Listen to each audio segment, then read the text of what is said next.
They threw him out of the building, mocking him as if he was nobody. But the man they humiliated was the billionaire who could decide their fate. Within weeks, their entire company collapsed, and what rose in its place shocked the entire tech world. Watch until the end to see how one man turned humiliation into a revolution. Before we dive in, let me know where you're watching from. And don't forget to hit that subscribe button so you never miss these stories where the underestimated always have the last word.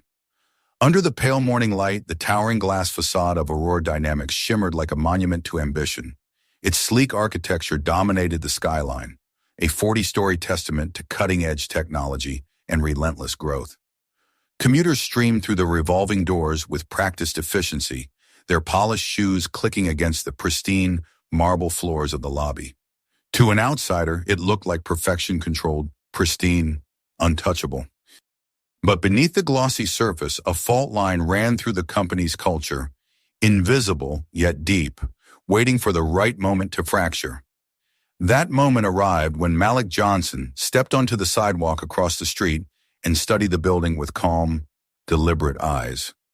Malik Johnson had built Johnson Cyber Systems from nothing into one of the most formidable players in cybersecurity and artificial intelligence. His innovations protected global financial systems, military networks, and critical infrastructure across continents. Yet for all his wealth and influence, Malik preferred to move quietly, without entourages or press coverage. He believed a company's truest nature revealed itself when no one was looking, when there were no cameras, when they thought they were dealing with someone unimportant. That belief guided him to dress that morning in understated luxury. A charcoal merino sweater, tailored navy slacks, hand-stitched Italian leather shoes. A watch of rare craftsmanship encircled his wrist, not ostentatious but precise, a subtle indicator for those who knew what to look for. To the casual eye, however, Malik looked like an ordinary professional, not a man whose decisions reshaped industries. His visit to Aurora Dynamics was unannounced, as all his visits were. For months, he had been in quiet negotiations with their CEO, Michael Hayes, about a potential partnership that would merge Johnson's Cyber Systems' advanced neural defense algorithms with Aurora's vast cloud infrastructure. The collaboration could revolutionize cybersecurity and position Aurora ahead of its rivals for the next decade. Malik's appearance today was the final step in his due diligence, a cultural audit. He needed to see, with his own eyes, how they treated people they did not recognize. That single variable often revealed everything. Crossing the street, Malik joined the tide of employees funneling into the lobby. Immediately, he felt it, the subtle shift in atmosphere, the undercurrent of glances that clung to him longer than necessary. A security guard near the entrance tracked his movements with a stare that lingered, assessing, suspicious. A woman in a navy skirt suit clutched her handbag closer as she stepped aside, her polite smile tight, her posture stiff. Malik had seen this before, in airports, in luxury boutiques, in boardrooms where he was the only black face at the table. It was familiar, almost routine, but no less revealing each time. The lobby itself was immaculate, a showcase of corporate prestige. White marble floors gleamed under recessed lighting. Abstract sculptures occupied glass cases, their placards boasting about awards and accolades. A living wall of greenery stretched 2 stories high, engineered to impress visitors with a curated sense of innovation and eco-consciousness. Behind the sleek reception desk, a young woman with meticulously styled blonde hair scrolled through her phone, her manicured nails tapping a steady rhythm on the screen. Her nameplate read, Rachel Price, Guest Relations Coordinator.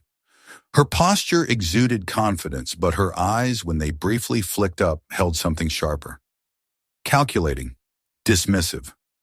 Malik approached with the quiet confidence that came from building an empire. He stood at the desk, waiting for acknowledgement that never came.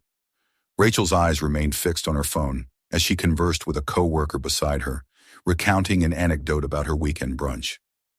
Malik waited, patient, silent, until finally her voice, without warmth, broke the hum of the lobby. Name? She asked flatly, still not looking up. Malik Johnson, he replied evenly. I have a 9 o'clock with Michael Hayes. That earned him a glance, A quick up and down assessment, followed by a faint smirk that didn't reach her eyes. She typed perfunctorily into her computer, though Malik noticed she wasn't actually accessing the executive calendar system. "There's nothing here under that name," she announced, voice edged with theatrical boredom. "No meetings with Mr. Hayes until 10. Delivery entrance is in the back." The words hung between them, sharp and deliberate. Malik stood motionless, his expression unreadable. He clarified calmly that he was not delivering anything, that the meeting was scheduled privately through Michael Hayes' office. Rachel sighed, rolling her eyes in exaggerated frustration. Without checking further, she waved vaguely toward the service corridor. "We don't let people wander up without clearance," she added, her tone dipping into something patronizing. "Maybe try dressing the part next time." The dismissiveness in her voice carried far enough for nearby employees to hear. A few snickered quietly, while others cast awkward glances at the floor. A figure approached from across the lobby. Tall, broad-shouldered, impeccably dressed in a dark suit that radiated authority.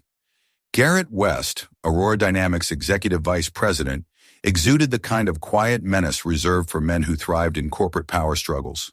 He paused briefly, his gaze locking onto Malik. In that instant, recognition flashed, flickering but unmistakable. Garrett knew exactly who Malik Johnson was. He had studied the man's file in countless strategy sessions, dissected his company's strengths and weaknesses, and plotted ways to either secure him as an ally or neutralize him as a threat. And yet, instead of intervening, Garrett chose silence. He observed the unfolding scene with cool detachment, masking his recognition behind a thin veneer of curiosity. A calculated decision, a quiet betrayal. Rachel, emboldened by Garrett's lack of correction, escalated. She called for security, her voice louder now, performative. Two guards approached swiftly, their bulk forming a wall behind Malik. "Sir," one said, tone firm, "we'll need you to step outside." Malik remained still, his expression calm, but his eyes betraying a flicker of cold fire. "There seems to be a misunderstanding," he began, only to be cut off as the guard's hand closed around his arm. "We can continue this outside." Conversations in the lobby faltered. Coffee cups hovered mid-air as employees paused to watch. Some looked entertained, others uneasy. No one intervened. Above, on the mezzanine level, a young black woman leaned over the railing, her hands clenched into fists at her sides. Lauren Brooks had spent 5 years climbing Aurora's ranks, enduring countless microaggressions and stolen credit for her innovations. She recognized Malik immediately. His face had graced the cover of industry magazines, his speeches dissected in tech forums she followed obsessively. Seeing him treated this way lit a fire in her chest, but she stood frozen, calculating the cost of speaking up. One wrong move could unravel everything she'd fought for. Her silence tasted like ash, but survival demanded it. The guards tightened their grip, steering Malik toward the revolving doors with unnecessary force. Rachel crossed her arms, satisfaction flickering in her eyes as she muttered to a coworker. "These guys always try to pull something." The coworker chuckled. Garrett West smirked faintly, the corner of his mouth twitching upward before he turned and walked away, vanishing into the executive elevator. Malik caught the movement, noted it, filed it away. At the threshold, Malik straightened. He adjusted his sweater, smoothed the wrinkles the guards had left, and stepped into the morning air. He didn't look back. Not when Rachel laughed. Not when security muttered something about people knowing their place. Not even when Lauren's gaze followed him from above, a silent apology etched across her features. He walked away slowly, deliberately, every step measured, not in defeat but in calculation. The building behind him loomed, a monument to arrogance. By the time he reached the corner, Malik's mind was already moving 3 steps ahead. Aurora Dynamics had revealed itself, and soon the world would see it too. Across town, in the quiet sanctum of his car, Malik slid into the back seat and pulled out his phone. His assistant had sent a briefing overnight: contingency plans, competitor profiles, market vulnerabilities. Malik scrolled calmly, his thumb pausing over a single name: Novatech. A rival Aurora had dismissed as too small to matter, yet possessing the agility and innovation Malik admired. His lips curved into the faintest hint of a smile. The pieces were already in motion. What had just transpired in Aurora's lobby was not humiliation. It was confirmation, a test they had failed spectacularly. The car pulled away from the curb, merging into the steady hum of morning traffic. Behind them, Aurora Dynamics gleamed in the sun, oblivious to the storm approaching. Inside its polished walls, employees buzzed with gossip about the man escorted out, unaware they had just witnessed the beginning of their company's undoing. Upstairs, Garrett West prepared for his morning briefing, oblivious to the noose tightening around his own career. And on the mezzanine, Lauren Brooks returned to her desk, her mind racing with the memory of Malik's calm composure, unaware that her life, too, was about to change forever. The morning after Malik Johnson's quiet exit from Aurora Dynamics, the city's tech world awoke to a storm it hadn't anticipated. The incident, captured by the company's own security cameras, began as a whisper on obscure forums frequented by employees and industry insiders. By sunrise, it had metastasized into a viral firestorm footage of a black man being dismissed, mocked, and physically removed from the headquarters of one of the industry's most promising firms. No one in the building had realized who he was at the time. Now everyone did. The name Malik Johnson, founder and CEO of Johnson Cyber Systems, was plastered across every tech news site, accompanied by headlines dripping with outrage and disbelief. Malik, however, remained characteristically calm amid the chaos he had unleashed. From his penthouse office overlooking the city, he reviewed a wall of data feeds, social media reactions, stock market movements, internal Aurora memos already leaking to journalists. Johnson Cyber Systems' communications team, well-drilled in crisis precision, had issued a measured statement acknowledging Malik's presence at Aurora, confirming the termination of partnership talks, and citing irreconcilable ethical differences in corporate culture. It was a sentence crafted to devastate without ever raising its voice. Within minutes, Aurora Dynamics stock began to tumble, shedding billions in market value as investors absorbed the implication. The deal was dead. But Malik's strategy extended beyond statements and market shock. He pivoted immediately to Novatech, Aurora's smaller but highly innovative competitor. Months earlier, Novatech's CEO had approached Malik with interest in integrating Johnson's neural defense algorithms into their systems. At the time, Malik had hesitated, focused on Aurora's superior infrastructure. Now that hesitation evaporated. In less than 12 hours, Malik initiated confidential talks with Novatech's leadership, setting the stage for an alliance that would fundamentally alter the balance of power in the cybersecurity sector. Where Aurora had seen arrogance and dismissal, Novatech saw opportunity and moved with urgency. Inside Aurora's gleaming headquarters, panic set in with ruthless speed. The lobby, once a stage for casual power plays, became a war room of whispered speculation and frantic activity. Employees huddled in tight circles, phones buzzing with constant notifications. The viral video spread like wildfire, not just in tech circles, but across mainstream media, where it was reframed as yet another example of systemic bias in corporate America. Hashtags condemning Aurora Dynamics trended globally. Major clients began calling, not for reassurances, but for exit clauses. In a single morning, the company's carefully curated image as a forward-thinking innovator collapsed into a symbol of everything rotten in the industry's culture. At the epicenter of the chaos sat Rachel Price. Hours earlier, she had been Aurora's polished gatekeeper, confident in her minor but intoxicating power. Now, her name and face were everywhere, frozen mid-smirk in the leaked footage, her dismissive words dissected and condemned in real time. Her social media accounts were flooded with vitriol. Strangers unearthed old posts, twisting every offhand comment into evidence of deeper prejudice. Rachel sat at her desk trembling, a hollow pit in her stomach where confidence once lived.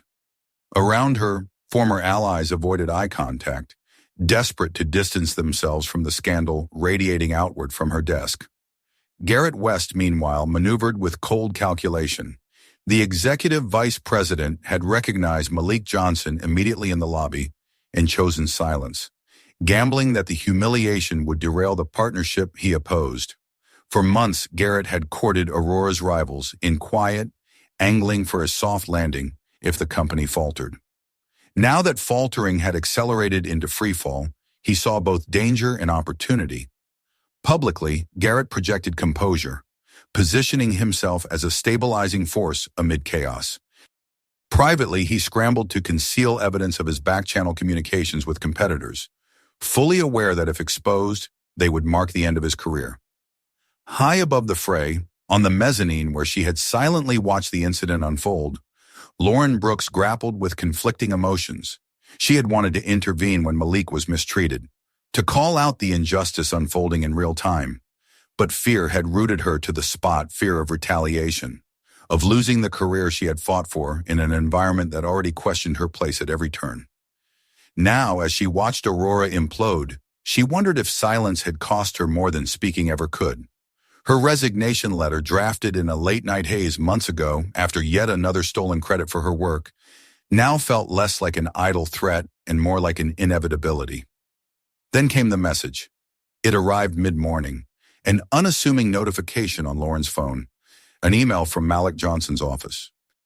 The subject line was simple: opportunity. Her pulse quickened as she opened it. Malik's words were concise but deliberate. He thanked her for her work on adaptive security protocols, a project that Aurora's executives had celebrated publicly without once acknowledging her contributions, and requested a private breakfast meeting the following morning. The location: an upscale hotel downtown, far from Aurora's imploding walls. The tone was professional yet unmistakably personal, a subtle acknowledgement that he had seen her in the mezzanine and understood the calculus behind her silence. By midday, Aurora's crisis deepened. The CEO, Michael Hayes, convened an emergency meeting with senior leadership. Voices rose, accusations flew, but solutions were scarce. The viral footage had triggered an avalanche. Activist investors calling for resignations, regulatory inquiries, probing potential discrimination, key clients suspending contracts pending review. The company's PR team scrambled to craft a statement, but every draft rang hollow against the stark clarity of the video. There was no spinning what millions had seen with their own eyes. A man of color, dismissed and humiliated, moments before the world learned he was one of the most powerful figures in the industry.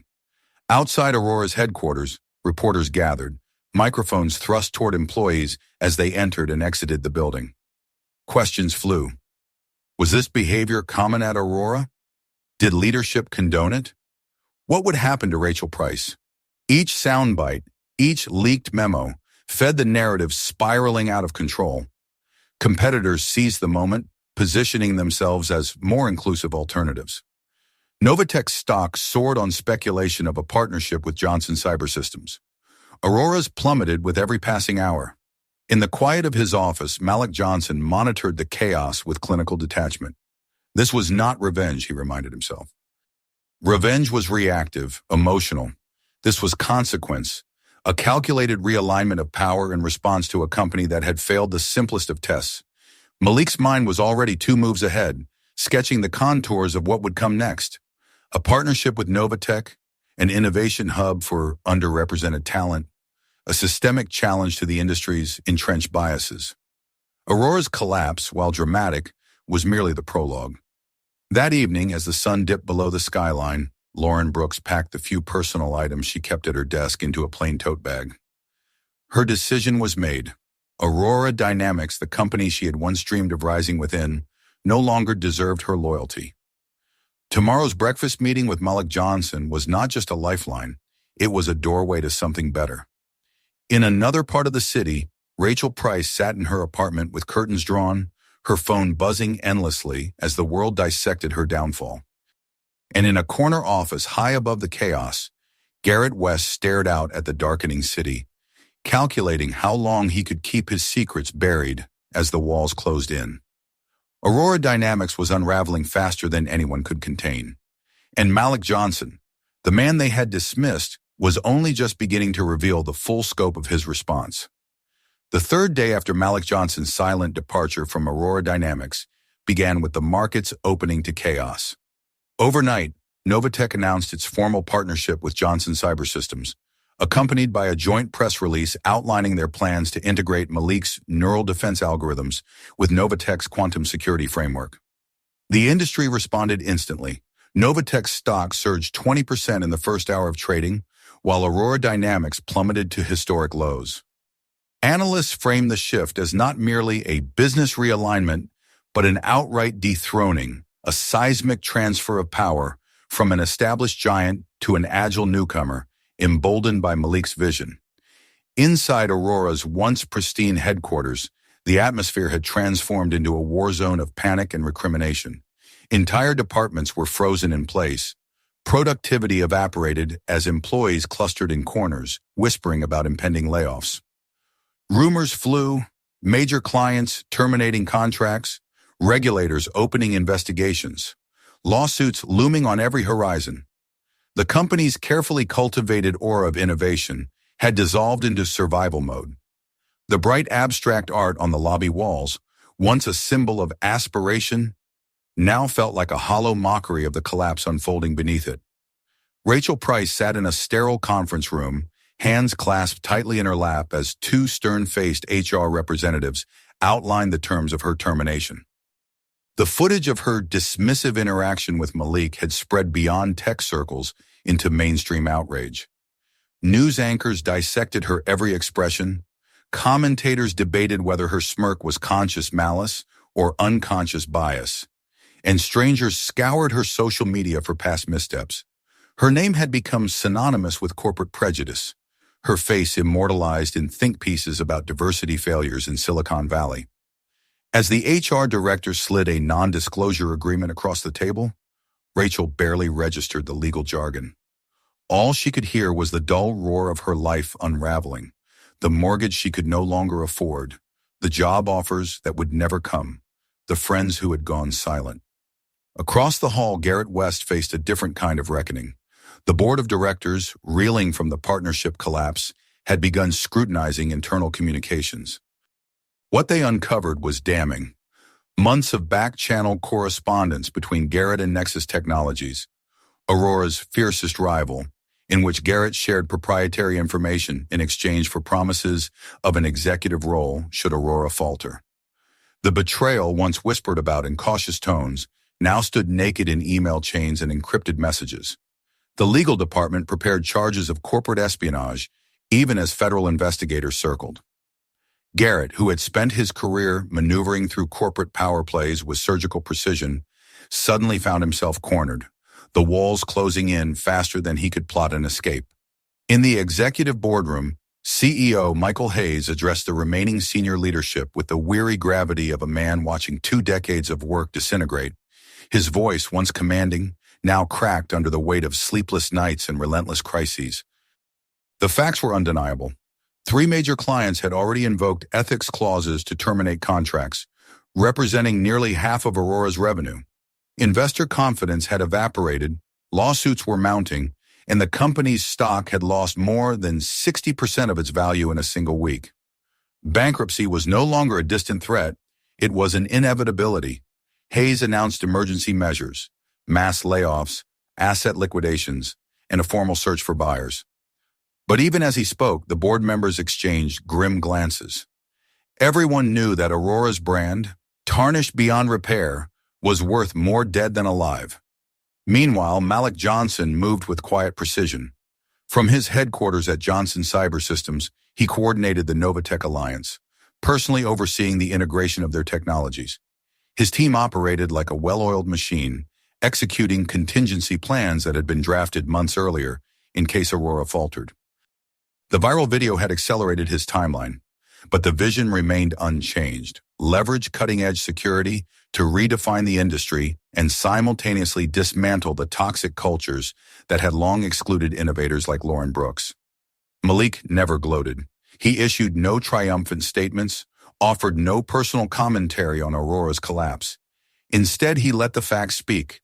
Partnerships shifting, markets rewarding integrity, and opportunity flowing toward those willing to see beyond old prejudices.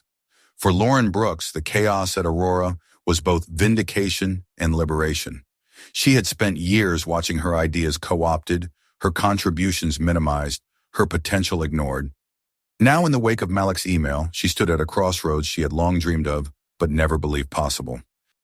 The breakfast meeting with Malik had been transformative, a candid conversation in which he acknowledged her work, recognized her potential, and offered her a role that would not merely elevate her career, but give her the platform to mentor others like herself. The decision to resign from Aurora came easily. Walking away from the building that had both shaped and stifled her felt like shedding a heavy, suffocating skin. By week's end, Aurora Dynamics formally declared Chapter 11 bankruptcy. The announcement sent shockwaves through the tech world. Headlines blared the fall of a giant undone by arrogance and bias. Industry analysts dissected every misstep: the dismissive receptionist, the complicit executive, the absent leadership that failed to intervene. But behind the sensationalism lay a quieter truth, a culture that had rotted from within, exposed by a single moment of unguarded prejudice. Malik Johnson had not destroyed Aurora. Aurora had destroyed itself. He had merely accelerated the inevitable. In the aftermath, Malik acquired Aurora's former headquarters at a fraction of its original value. The once proud tower, stripped of its logos and emptied of its employees, became the blueprint for something radically new. Malik envisioned not another corporate stronghold, but an innovation hub dedicated to underrepresented voices in tech, a place where brilliance would be recognized without prejudice, where gatekeepers like Rachel Price could never dictate who belonged. He tapped Lauren Brooks to lead the initiative, entrusting her with the transformation of a space that had once humiliated her into one that would uplift countless others. Rachel, meanwhile, drifted further into obscurity. After her firing, she discovered that her name had become toxic in the job market. Prospective employers recoiled at the association, unwilling to weather the PR storm her presence invited. She cycled through temporary work call centers, overnight shifts, customer service roles where her own pleas for patience mirrored the dismissive tone she had once inflicted on others. Each rejection deepened the lesson she had refused to learn at Aurora. Respect, once forfeited, was nearly impossible to reclaim. Garrett West fared no better. Indicted on charges of corporate espionage and fraud, he struck a plea deal that spared him prison, but left him professionally ruined. His severance revoked, his reputation shattered. He retreated to a quiet corner of the country, a cautionary tale whispered about in business schools and boardrooms. Aurora Dynamics faded from memory, not with a bang, but with a whimper, its name erased from industry rankings. Its innovations absorbed by competitors who moved forward without a backward glance. For Malik Johnson, however, the moment was less about victory than transformation. The collapse of Aurora was never his goal. It was a byproduct of holding a mirror to a culture that refused to see itself clearly. His true work lay ahead, building structures where others had built barriers, creating pathways where others had closed doors. The Johnson Innovation Hub, rising from the ashes of Aurora's fall, would become the first of many a testament to the idea that consequence could be more powerful than revenge, and that true justice was not destruction but creation. And so, while the world obsessed over the wreckage left behind, Malik turned his gaze forward toward the future he intended to shape, a future where no one would have to prove they belonged simply to be allowed through the door. 1 year later, the building that had once borne the name Aurora Dynamics looked entirely transformed. Where stark white marble and sterile minimalism had once dominated, warm wood accents and open collaborative spaces now invited curiosity and creativity. The cold corporate logo was gone, replaced by bold letters reading Johnson Innovation Hub. Sunlight streamed through floor-to-ceiling windows, illuminating groups of students clustered around workstations, their laughter and spirited debates filling the air. The energy inside was different now, vibrant, inclusive, alive. It was no longer a monument to exclusion, but a beacon of possibility. Malik Johnson walked slowly through the lobby, taking in the details of the space that had once humiliated him. The security desk where guards had gripped his arms now doubled as a welcome station, staffed by mentors who greeted newcomers with warmth instead of suspicion. The mezzanine where Lauren Brooks had once stood frozen in silent outrage now featured an interactive display showcasing the hub's projects, apps developed by teenagers, AI tools built by first-generation college students, cybersecurity protocols created by young women who had been overlooked by every other firm. Every corner of the building told a story of reclamation, proof that humiliation could be alchemized into transformation. Lauren Brooks walked beside him, a tablet in her hands, her voice brimming with quiet pride as she outlined the hub's latest milestones. Enrollment in the educational program had tripled since launch, attracting talent from marginalized communities across the country. The first cohort of students had already secured competitive internships, some with Johnson's Cyber Systems itself, others with partner companies eager to tap into the diverse pipeline Malik had cultivated. 2 startups incubated at the hub had secured seed funding, one developing AI-driven fraud detection tools, another designing quantum-resistant encryption protocols. Both were founded by young Black women who, a year earlier, wouldn't have been given a seat at the table in companies like Aurora. The transformation of the building had mirrored Lauren's own journey. No longer an undervalued manager buried in bureaucracy, she now served as executive director of the Johnson Innovation Hub, overseeing all programs and mentoring the next generation of cybersecurity leaders. Malik had recognized her potential from the moment he saw her on that mezzanine, silently witnessing the injustice he endured. Over the past year, she had proven him right. Her leadership had turned the hub into a model now studied by other companies and nonprofits alike. News outlets that once chronicled Aurora's collapse now celebrated the hub's rise.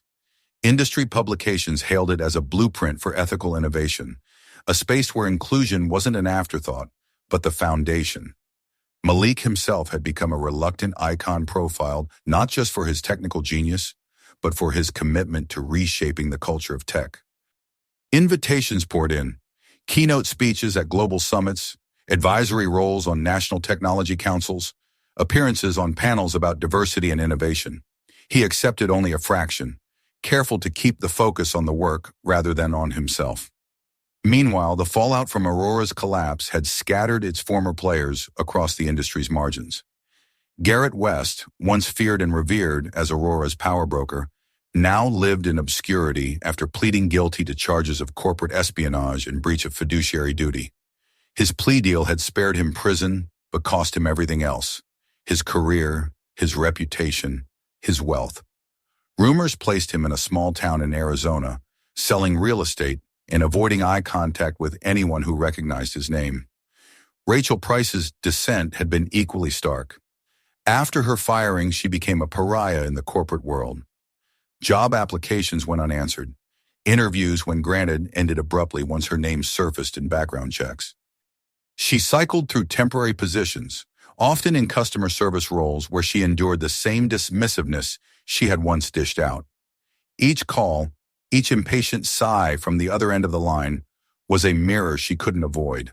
The viral footage that had ruined her life never truly disappeared.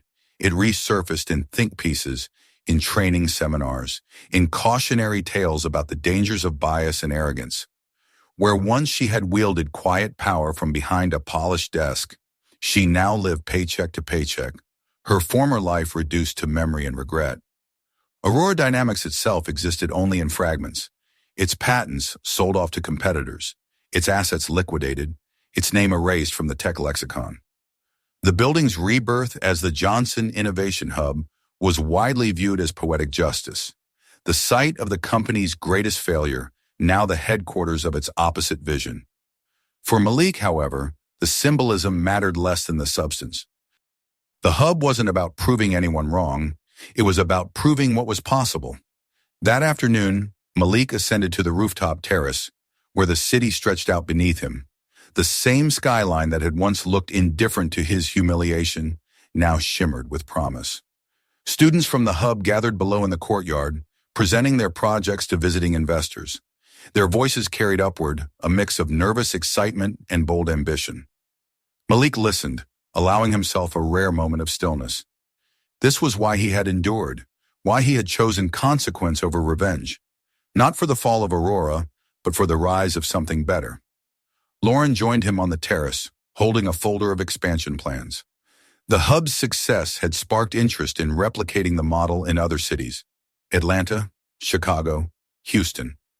Malik studied the plans in silence before nodding, a quiet resolve settling over him. The work was far from over. The tech industry's inequities ran deep, systemic, and entrenched, but they were not immutable. Change, Malik knew, was built one door at a time. One door opened where it had once been slammed shut. Below them, a group of teenage girls gathered around a holographic display, laughing as they tested the security protocols they had built themselves. A year ago, they might never have believed they belonged in a space like this. Now, they owned it. Malik turned from the skyline, his gaze sweeping over the bustling hub below. The journey from humiliation to transformation had been long and costly, but as he watched the next generation build futures unburdened by the past, he knew it had been worth every step. The building that once symbolized exclusion now stood as living proof of what could emerge from consequence, not destruction, but creation, not vengeance, but legacy. And Malik Johnson, underestimated no longer, was only just beginning.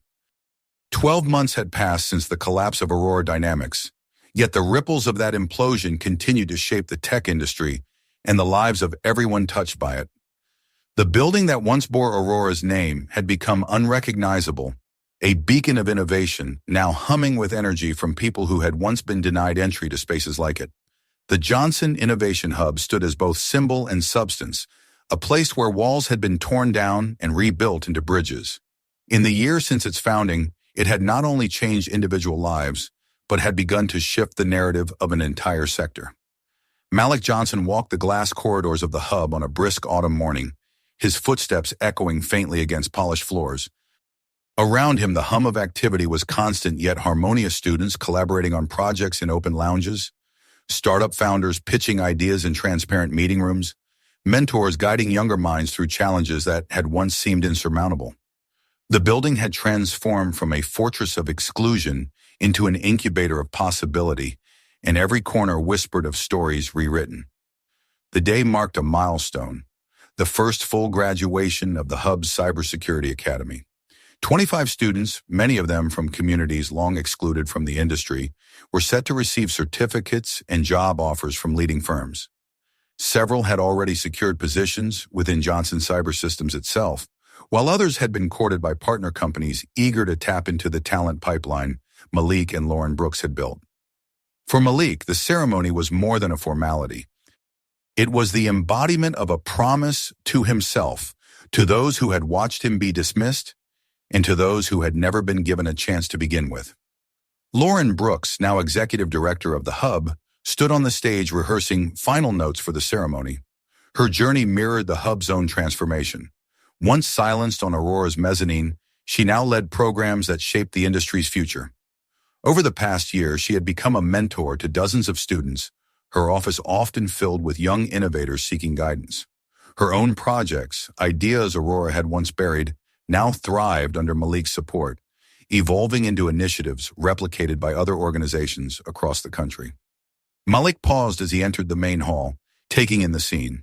Families gathered in clusters, some dressed in their best clothes, others in simple attire that spoke of sacrifices made to reach this moment. The air buzzed with pride and nervous anticipation.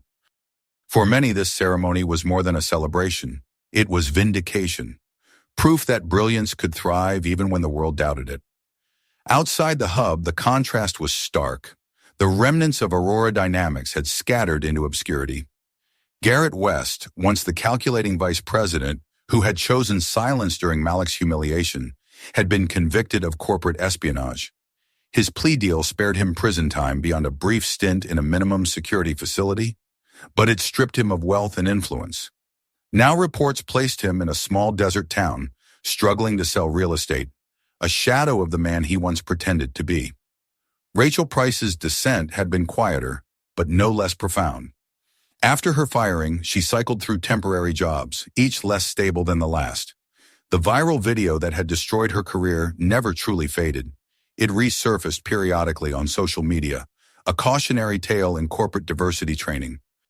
She worked nights at a call center, answering customer complaints with forced patience, enduring the very dismissiveness she had once inflicted so casually.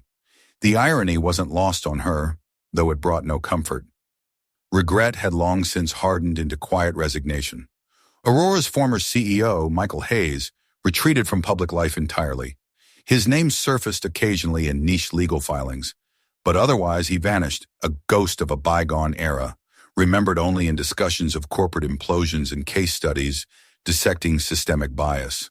The company he had built was gone, its assets absorbed by competitors, its culture dissected as a warning rather than celebrated as a model. Back at the hub, Malik's focus remained firmly on the future. The success of the inaugural class had attracted national attention, drawing visits from policymakers and industry leaders curious about replicating the model. Invitations for Malik to speak on panels and testify before congressional committees poured in. He approached them with the same quiet deliberation he had brought to every stage of his career, wary of performative gestures, but eager to drive real change. Lauren approached Malik on the stage, handing him the program for the ceremony. Her eyes carried a mix of exhaustion and pride, the exhaustion of long nights building something from scratch, the pride of seeing it take root. As the graduates filed into their seats, she whispered a final reminder. This moment belonged to them, not to the building or the headlines or even Malik himself. He nodded in agreement. The ceremony unfolded in quiet triumph. Speeches celebrated resilience and vision, but avoided hollow platitudes. Graduates crossed the stage with heads high, some clutching job offers, others holding prototypes of companies they planned to launch with hub support. Parents wiped tears. Mentors applauded quietly, some remembering their own struggles in a world that had once closed every door. When Malik rose to speak, the room hushed. He didn't recount Aurora's fall or the viral video that had set this journey in motion. Instead, he spoke of underestimated beginnings, the power of being doubted, the advantage of being unseen, the quiet strength born from navigating obstacles others couldn't comprehend. He told the graduates to carry that knowledge forward, not as a weight but as fuel. Their brilliance, he said, would speak for itself if not today, then someday. As the ceremony ended and the crowd dispersed, Malik lingered on the rooftop terrace, gazing out at the skyline bathed in late afternoon light. The city looked the same as it had a year ago, yet everything had changed. The hub stood as proof that consequence could birth creation, that justice could be quiet yet profound. In the distance, construction cranes marked the rise of two new hubs in Atlanta and Chicago, extensions of this experiment now proven successful. Lauren joined him, her expression reflecting the same mix of pride and possibility. Expansion plans lay in her hands, maps of future cities where doors would be opened, where potential would no longer be squandered.